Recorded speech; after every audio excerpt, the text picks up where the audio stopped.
Então, convido Ramon Carnaval, assessor do Escritório de Projetos da Secretaria Municipal de Ordem Pública da Prefeitura do Rio.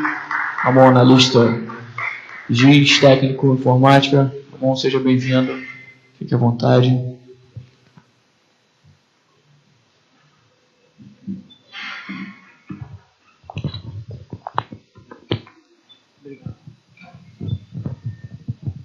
Boa tarde a todos. Como já foi apresentado, Ramon Carnaval, estou assessor do Escritório de Projetos da Secretaria Municipal de Ordem Pública. Antes de iniciar a fala da apresentação, gostaria de falar um pouco do escritório, que foi concebido a sua estrutura no ano passado, por forças de resolução do secretário municipal de Ordem Pública, Coronel Amêndola, porque ter a necessidade de criação, estruturação de projetos e acompanhar a implantação de políticas públicas voltadas para o apoio da segurança pública, bem como o ordenamento urbano. E, por si, o escritório tem como objetivo estruturar todo o projeto, toda a ideia, ver a viabilidade, avaliar a viabilidade técnica e econômica do projeto, até a fase de acompanhamento da política já implantada e aplicação de, por exemplo, do PDCA e melhoria contínua do processo. Estou há mais ou menos 1 ano e meio nessa função e, enfim, quando nós falamos do novo papel da municipalidade na segurança pública, porque é uma nova filosofia que a prefeitura adota com a atual gestão, em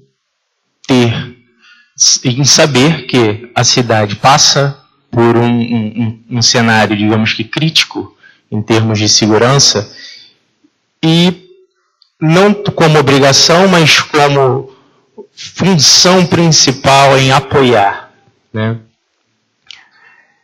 Enfim, para entrar nesse cenário e encarar a segurança pública, o apoio, que é uma questão não tão fácil, bem complicada de implantar política pública, recursos, conseguir recursos, implantar recursos, nós precisávamos identificar quais eram os nossos desafios. Hoje a Secretaria conta com essa estrutura. Nós temos a Subsecretaria de Proteção e Defesa Civil, a Coordenadoria de Apoio Aéreo, a Guarda Municipal, que é o nosso maior braço operacional, inclusive numa das políticas públicas que eu vou apresentar aqui, a Coordenadoria de Estacionamento, a Coordenadoria de Fiscalização e Estacionamento e Reboque e a Coordenadoria Especial de Fiscalização e Transporte Complementar. Hoje a nossa Guarda Municipal é considerada a maior guarda municipal do país desarmada, ou seja, sem uso de armas letais, apenas armas não letais, certo?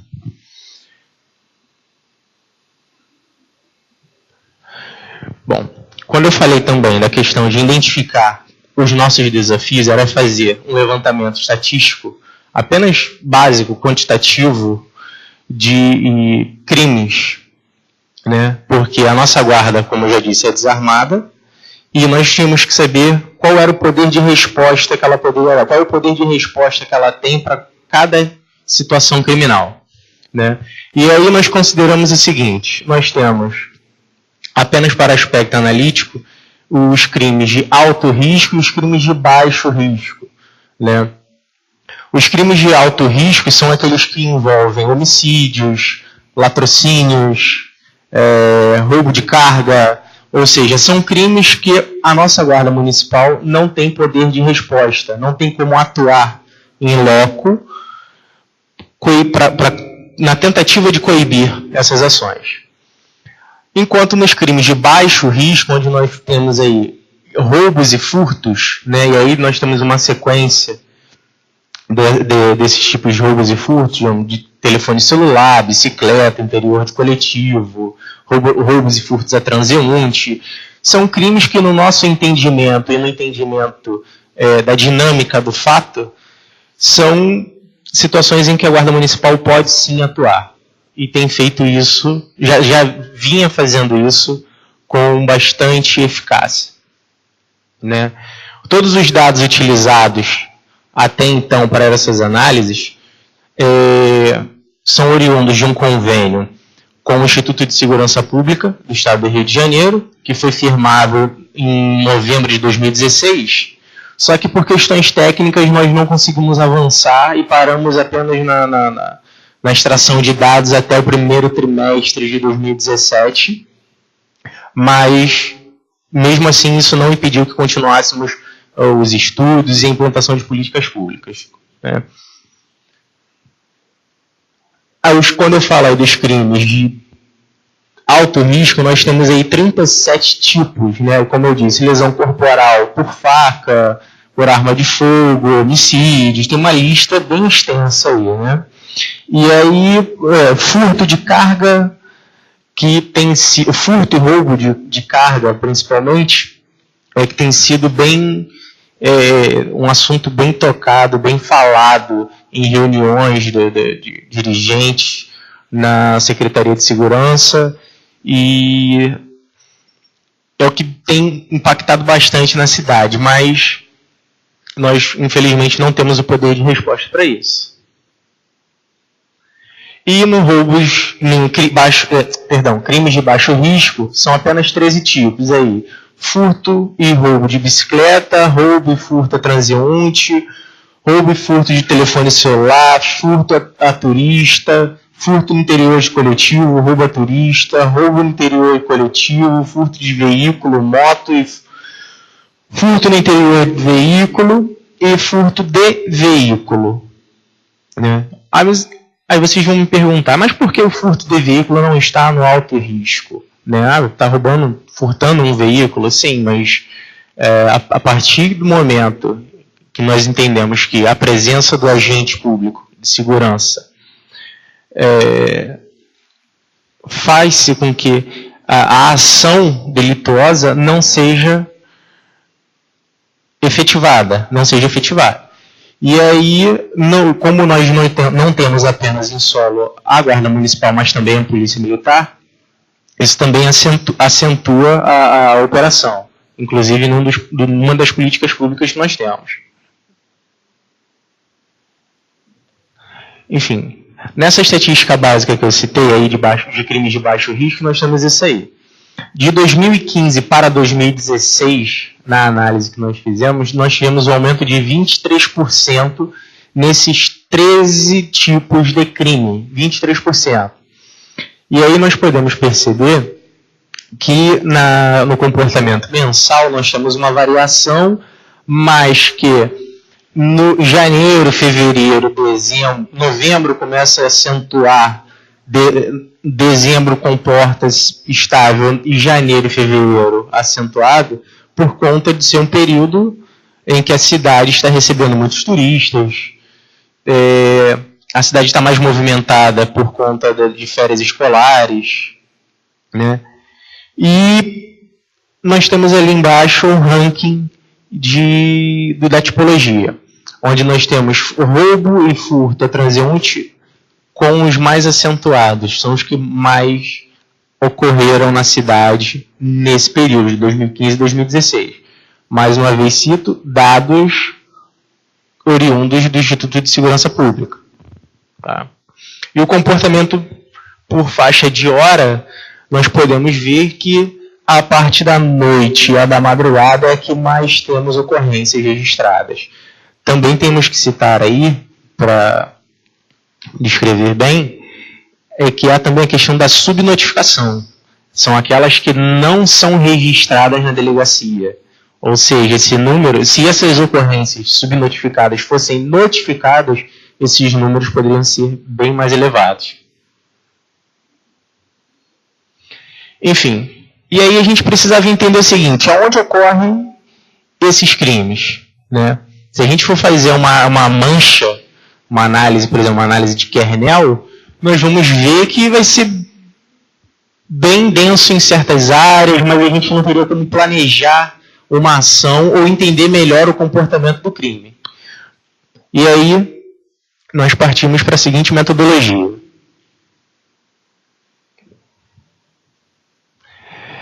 Ali, nós dividimos a cidade em células de 300 por 300 metros, cada célula. No total, nós temos 14.343 células, a todo o território municipal, 100%. Né? E o período avaliado aí é de janeiro a dezembro de 2016, os dados desse período. 100% dos crimes nesse período de baixo risco são 4.827 registros. Né? E vocês podem notar que tem uma relação entre a tabela e o gráfico. Tá? Essa relação é a seguinte. Eu tenho 10% dos crimes em 20 células, que corresponde a 0,14% do território municipal. Ou seja, eu tenho a minha quantidade de célula é menor, porém são células mais densas. Digamos que eu tenho um range aí de 0 a 1.000 crimes dentro de uma célula. Essa célula está nessa densidade. Certo? E assim sucessivamente. 20% dos crimes estão em 59 células, que corresponde a 0,41% do território. Vocês vão ver que até 50% eu tenho um comportamento, é onde nós destacamos ali. Teve um crescimento exponencial ali, de 215 para 355 células, né, de 40% para 50%, onde 50% corresponde a 2,48% do território. Aí as células não são tão densas, são células em que, dentro do range de classificação, não tem números tão elevados. Né? E, por fim, 100% do território, 100% dos crimes, nesse total de 4.827, corresponde a 33% aproximadamente do território municipal. Ou seja, nós temos uma distribuição, digamos assim, do crime, do fato, bem acentuado pelo território. Considerando que nós não temos 100% da área municipal como área urbana. Tem área verde, área de proteção. Então, isso é um número bem acentuado. E aí, em seguinte, a gente vai ver os mapas com cada classificação daquela, de 10%, 20%. Na de 10%, vocês vão ver que começa só ali. Centro, Zona Sul, com algumas células, né? Isso já explica alguns fatores de implantação de política pública, como, por exemplo, o Rio Mais Seguro, que nós vamos falar. Em 20%, nós já começamos a ver que no centro nós temos, já começa a crescer, já começa a acentuar mais ainda os registros e as células mais acentuadas, com maior densidade desses crimes. Né? E a Zona Sul acompanhando, em percentual menor, mas acompanhando. E ele, mais ao norte, seguindo para a Zona Oeste, nós podemos ver que tem uma via que já começa a ser marcada por essas células. Ali, se não me falha a memória, é a Dutra, né? E já começa a fazer ligação lá na Zona Norte também com a Avenida Brasil. Passamos um pouco ali, 50%, a gente já começa a ver que a Zona Sul já foi praticamente toda, Ipanema, Leblon, Copacabana e Leme, tomada. Centro, por conta da população flutuante e de comércio, tem uma acentuação também. A Zona Norte já começa a se demonstrar sua característica, a sua particularidade na questão da incidência criminal. Né?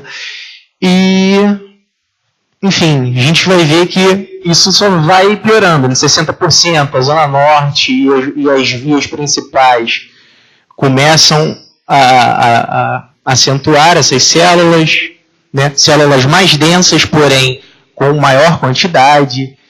70%, a Zona Norte tem um comportamento já mais próximo do centro, onde a gente já vê aí que a questão já pode fazer correlação com a questão do ordenamento público, ou seja, aonde eu tenho a maior desordem urbana. Quando eu falo de desordem urbana, eu estou falando de ambulante irregular, eu estou falando de estacionamento irregular, estou falando de iluminação pública, a falta de iluminação pública, né, ou a falta de manutenção, dentre outras variáveis, também corroboram muito para o crime. Obviamente, áreas com a iluminação mais precária favorece a atuação delituosa de quem quer praticá-la, né?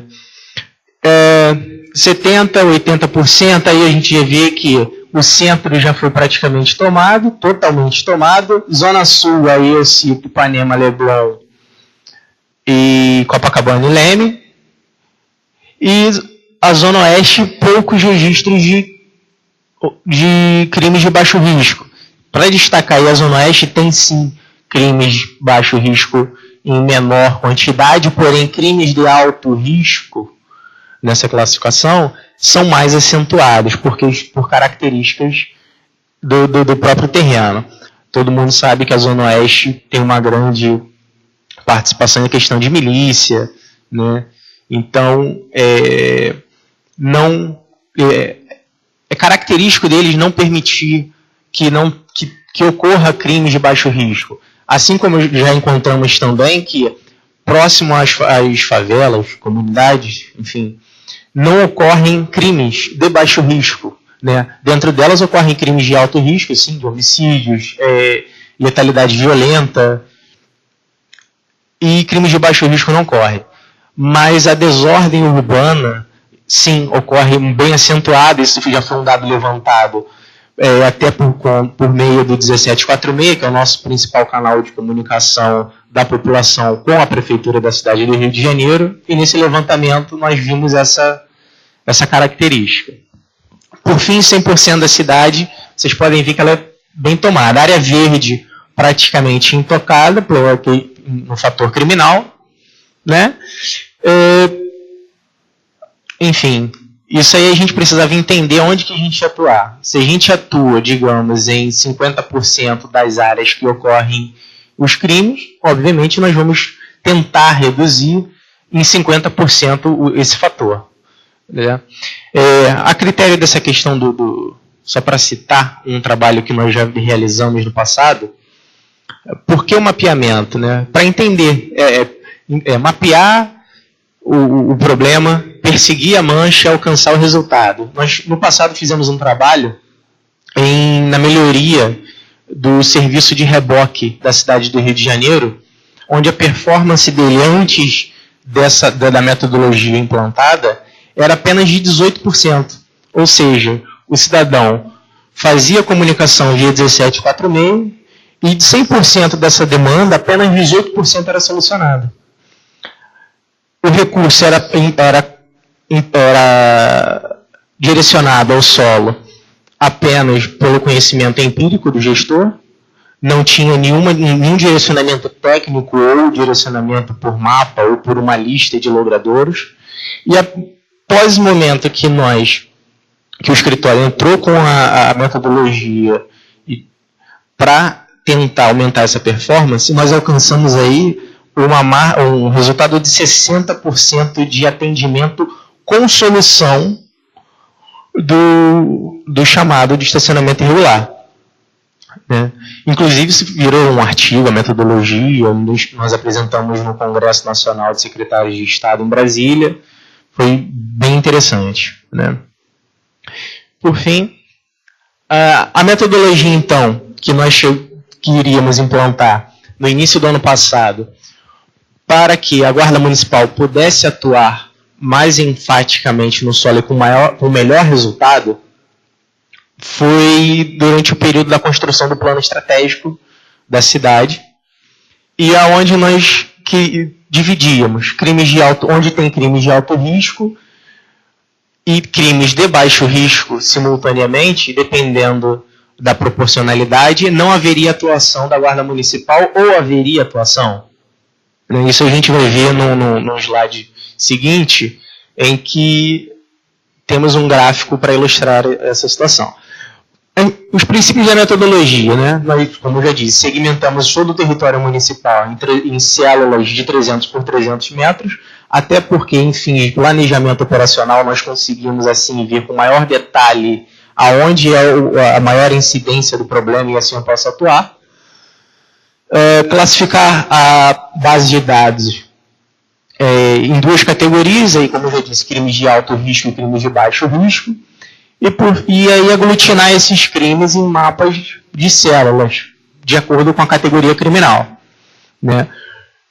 Definimos, então, uma linha de corte em até 5 crimes de alto risco para limitar a atuação da Guarda Municipal sem que comprometa a integridade física do agente, ou seja, uma célula em que eu tenho 5 registros criminais da categoria alto risco, eu não posso ter agente da Guarda Municipal atuando. Foi esse primeiro critério. Né? E determinar a quantidade de crimes por células para a atuação da GMRI. Aí nós temos 3 cenários como propostas. Nesse quadro a gente vê já a regra da metodologia, né? Que é a seguinte: o limite para atuação de baixo risco, em crimes de baixo risco, quais são as condições? Maior que 10. Quando eu tenho células igual ou maior que 10 registros criminais de baixo risco, eu tenho atuação da GMRI. Onde eu tenho atuação com alto risco, é até 5 crimes registrados naquela célula. Ou seja, então, o resultado dessa célula é ter atuação da Guarda Municipal. Onde eu tenho menos que 10, maior que 5, a atuação apenas da Polícia Militar. Onde eu tenho maior que 10 em baixo risco, maior que 5 em alto risco, ainda assim a atuação da Polícia Militar. Porque entendemos, que, mais uma vez, que não é um território em que poderíamos alocar os nossos guardas municipais. Células de baixo risco com menos de 10 registros e menos de 5 registros, não haveria nenhuma atuação, em tese. Né? Poderia ter operações pontuais. Né? Isso não significa que o solo não estaria coberto. Mas, a rigor da metodologia, não haveria atuação. Eu direcionaria esses recursos para células mais acentuadas criminalmente. Né? Aí vocês podem me perguntar, Ramon, mas qual é a vantagem disso? Eu não tenho uma resposta precisa ainda, porque, infelizmente, essa metodologia nós não conseguimos utilizá-la, implantá-la efetivamente, porque tivemos um direcionamento do chefe da pasta diferente. E aí, mas eu já posso citar aqui que, em termos de logística, por saber aonde é a atuação, em termos de logística, eu saberia onde alocar o meu recurso humano e as viaturas. Isso facilitaria no seguinte: eu não preciso deslocar uma viatura do centro da cidade para a Zona Oeste, o que implica na redução de custo aí do nosso material. E aí nós temos o primeiro cenário da metodologia, que nós demonstramos aí com até 5 crimes de alto risco, 10 crimes de baixo risco. Nós temos uma atuação da Guarda Municipal, digamos que igual às outras células, né? Está bem equilibrado. Daqui eu não enxergo muito bem, mas eu acho que atuaríamos em 15% dos territórios, dos crimes do município. Né? No segundo cenário, aí esse é o mapa do primeiro cenário. São as células com crimes de alto risco, onde não haveria atuação, e as células de baixo risco, onde eu teria atuação. Isso corresponde a 97 células de todo o território, daquelas 14.343. O segundo cenário, eu já parto para o seguinte: meu limite aí é para atuação a partir de 12 crimes de baixo risco e mantenho a linha de 5 crimes de alto risco. No mapa, eu tenho aí, então, 165 células para atuação. Né? E o restante são células excludentes. O terceiro cenário, eu atuaria então a partir de 15, com células a partir de 15 registros criminais de baixo risco, mantendo mais uma vez o crime de alto risco. Percebam que da primeira ao terceiro cenário, a área de atuação da Guarda Municipal no gráfico vem só ampliando e a atuação da Polícia Militar também, enquanto a área sem atuação reduz. E por fim, o último mapa com o terceiro cenário. Aí nós partimos para 228 células, né? Essa é uma metodologia, como eu já disse, que nós não conseguimos implantar. Então não temos resultado dela, mas que o resumo disso aí seria isso aí. Ó. No período, os dados utilizados para estudar essa metodologia foram os do primeiro trimestre de 2017, onde nós temos 16 mil registros criminais, aproximadamente, 14.343 células, total de crimes de alto risco 3.302 e de baixo risco 3.500 aproximadamente. Ou seja, no primeiro cenário nós atuaríamos em 0,68% do território, no segundo atuaríamos em 1,15% e no terceiro cenário em 1,58%. Não enxergo muito bem daqui não. Mas era mais ou menos essa a proporção em que nós atuaríamos. Enfim, para darmos uma resposta à população diante de todo o cenário da cidade, né, partimos então para a implantação das políticas públicas, dos projetos que a secretaria e que o chefe da pasta, o secretário, resolveu e selecionou como as mais viáveis. Né. Na primeira, então, nós temos o videopatrulhamento. O videopatrulhamento é um projeto em que nós utilizamos 49 câmeras ali da Zona Sul, em Copacabana e Leme, para fazer acompanhamento, ou seja, observação do território. E com isso, nós temos uma observação comportamental de cada indivíduo em que os agentes classifiquem como suspeito, por atitudes suspeitas. Todos os agentes que estão trabalhando neste projeto no vídeo patrulhamento são treinados para fazer essa identificação, são agentes públicos, são guardas municipais que estão ali capacitados para isso. E também tem uma metodologia, né? Ou seja, a padronização no modus operandi, ou seja, como eu identifico, como eu classifico um sujeito como suspeito. Né? Existe uma classificação para isso também lá internamente. Enfim, acho que eu tenho até um vídeo ali, para ilustrar o que é o vídeo patrulhamento. É bem interessante, vocês vão ver que funciona realmente. Nós temos aí então o vídeo feito pelo vídeo patrulhamento, o sujeito ali de camisa preta, suspeito, já vinha sendo acompanhado, ele realizou então a ação delituosa, o agente que faz o vídeo patrulhamento, nesse momento já acionou o agente que está em solo, que está em loco, para que se direcionasse ao cenário, e ele começou a perseguição por câmera. Podem perceber que o suspeito caminha para se evadir, mas em dado momento ele vai correr para trás de um carro ali, vai mudar as características, vai botar boné para trás, vai se bobear, mudar até a camisa. Temos algumas situações que o indivíduo até muda de roupa. Ali ele já deve ter escondido a res furtiva,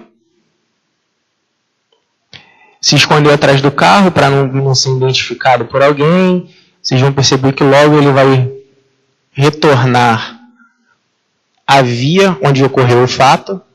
Olha, ele caminha de volta. Bota o boné para trás para não ser identificado. E começa a olhar em volta para ver se não está sendo perseguido mais uma vez. E ele olha para trás para procurar as vítimas.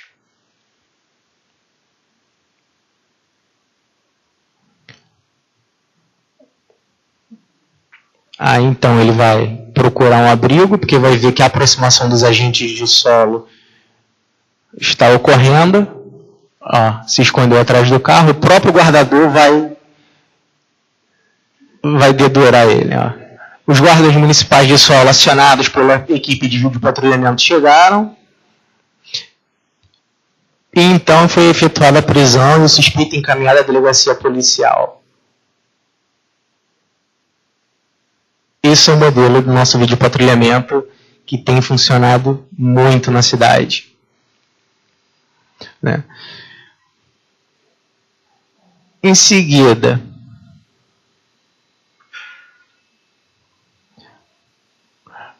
nós temos aí então uma outra, aí é o vídeo, né? Pode passar.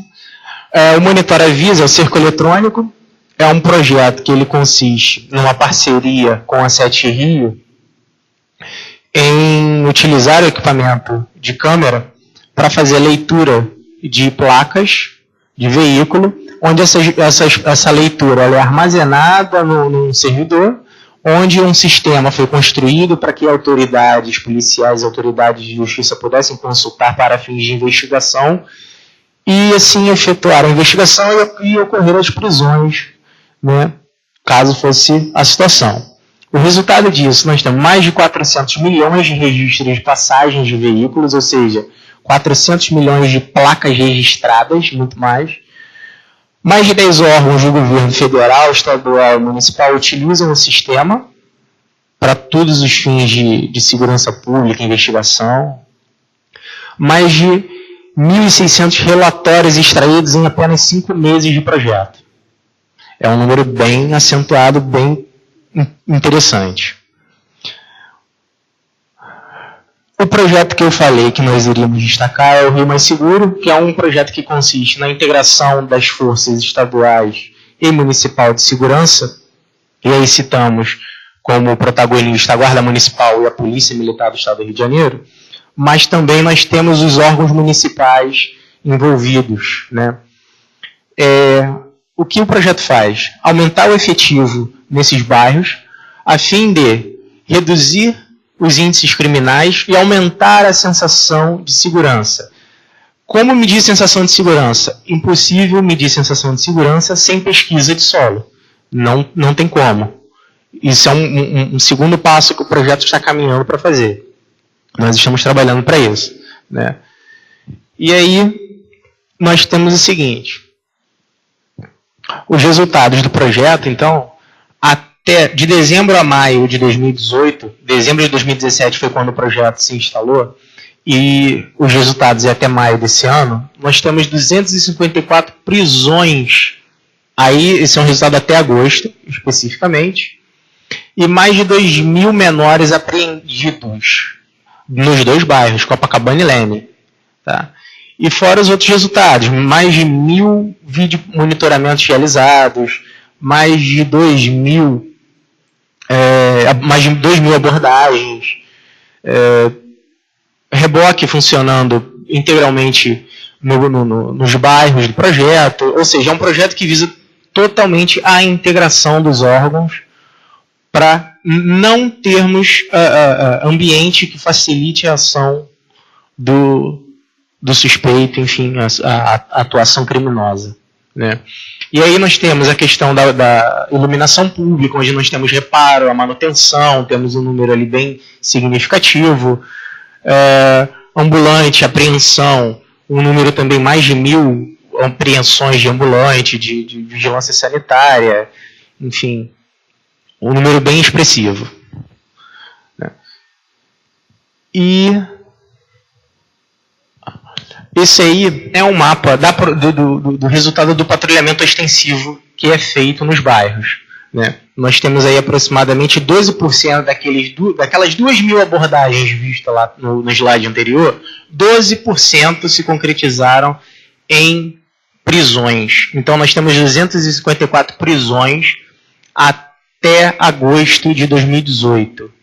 Tá? De dezembro a agosto de 2018 nós temos 254 prisões. Né? Mais ou menos aí uma média de 1 prisão por dia.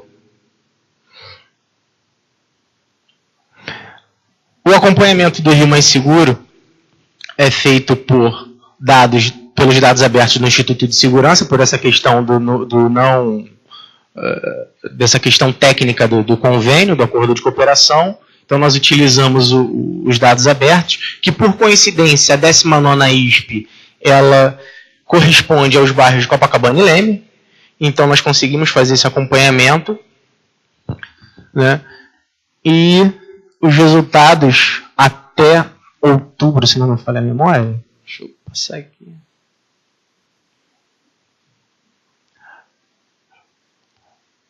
São esses, né?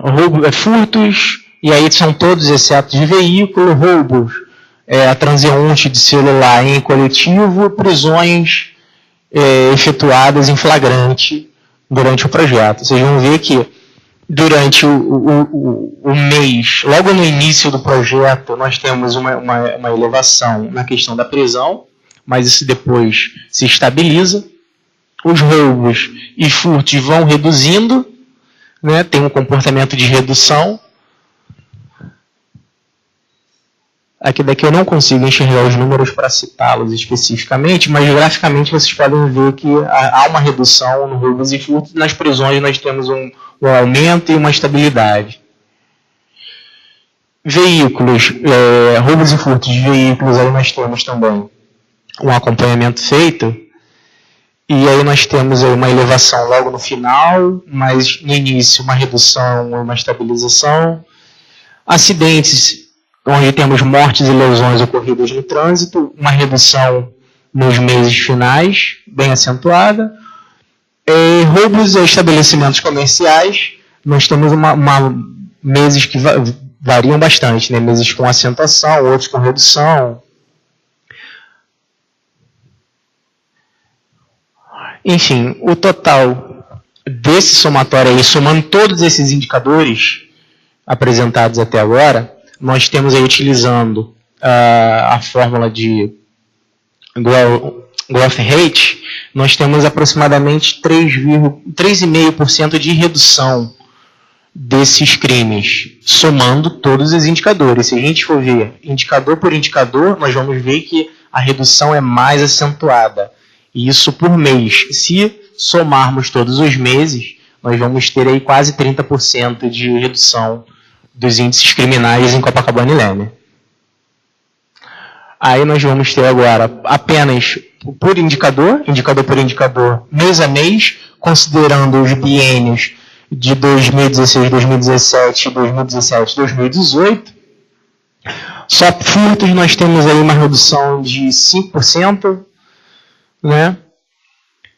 Roubos, nós temos também uma redução, daqui eu não consigo ver bem, mas é de 24% de roubos a transeunte de celular em interior de coletivo. As prisões, no período, no comparativo, tiveram uma crescente de 12%, isso é bom, porque significa que o projeto, a operação do projeto está funcionando, né, as abordagens estão sendo feitas corretamente. Veículos, roubos e furtos, nós tivemos uma redução também bem significativa, de 29%. Acidentes de trânsito, aí, mortes e lesões, nós infelizmente tivemos uma crescente pequena, mas tivemos, não deveria ocorrer, mas isso não depende especificamente do projeto, né, embora nós tenhamos guarda no local para orientar o trânsito, enfim, regular, mas isso não depende só do projeto, depende também da consciência das pessoas em respeitar o trânsito, respeitar as normas, né. Enfim, nós podemos ver com todos esses resultados que o projeto ele funciona, embora com a gente em loco, diferente do que um patrulhamento comum. Né? Nossos agentes estão motivados e engajados a abordarem pessoas suspeitas a todo e qualquer momento.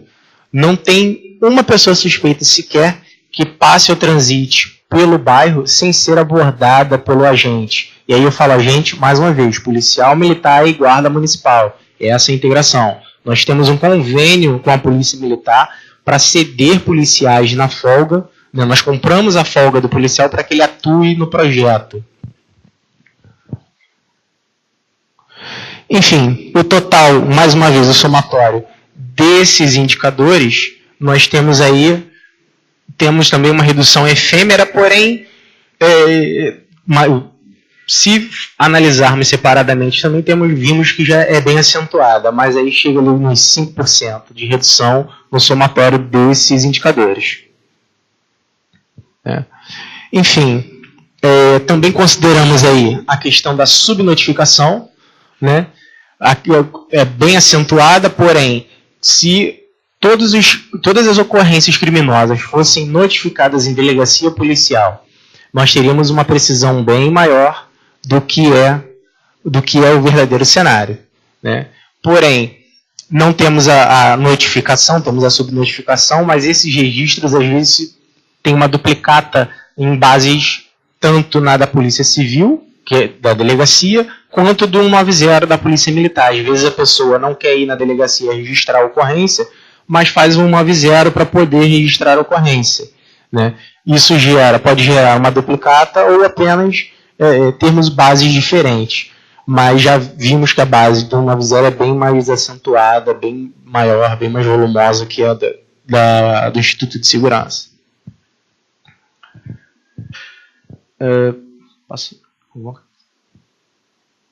Enfim, as considerações finais que nós temos, nada disso, nenhum resultado do projeto, de nenhuma política pública para a segurança, né, seria possível sem uma análise do território, do bairro, da área. Quanto mais estratificada, melhor. Quanto mais reduzida, quanto mais consigo ver em menor espaço, melhor é para a operação, né? E sem dúvida, sem o uso de nenhuma ferramenta de geoprocessamento, seria possível ter a precisão até para a atuação dos agentes, né? E, por fim, a gente busca restaurar a sensação de segurança da população, que, como eu já disse, é uma coisa que não tem como fazer sem que haja pesquisa em solo da área de atuação. Não tem como medir sensação de segurança pelo disse-me-disse, pela mídia, por estatística de registros. Isso é impossível, né? É uma medição bem subjetiva em relação ao entrevistado, ao contribuinte, né? E mais uma vez eu registro, a Prefeitura da cidade do Rio de Janeiro, pela Secretaria Municipal de Ordem Pública, apenas está exercendo apoio à segurança pública. Embora tenha patrulhamento extensivo, é apenas um apoio à segurança, porque nós temos outros órgãos envolvidos, né? Nós não exercemos segurança pública propriamente dita e obrigatoriamente, né? Não é assim, né? O outro passo do projeto que estamos tentando, que estamos buscando, é a melhoria contínua.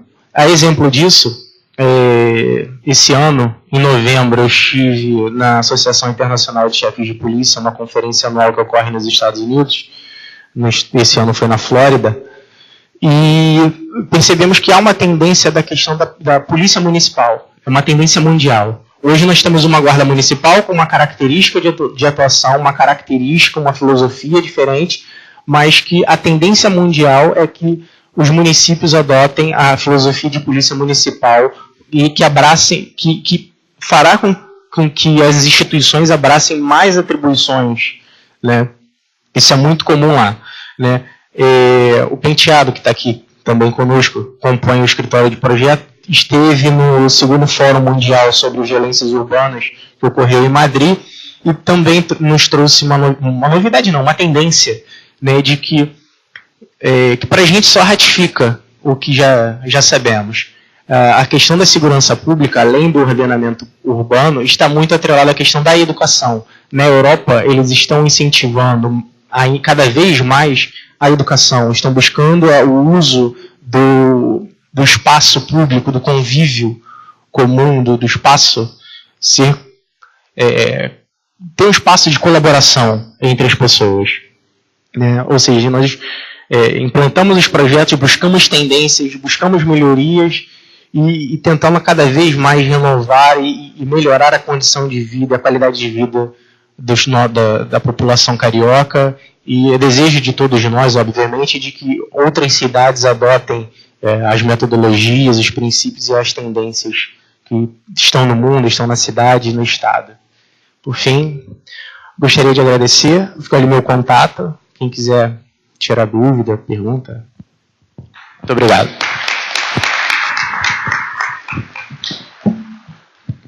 Ramon, parabéns pela apresentação, pelo trabalho. Pessoal, como a gente já está com um horário bastante avançado, o Ramon deixou o contato dele. Se vocês quiserem direcionar as perguntas, a gente solicita que vocês encaminhem para ele. Caso tenha alguma coisa que precise ser passada para o LabGIS também, a gente pode encaminhar, entrar em contato, enfim, bater essa bola. Então, mais uma vez, parabéns a vocês todos, equipe, você pela apresentação, pelo trabalho também. Muito obrigado.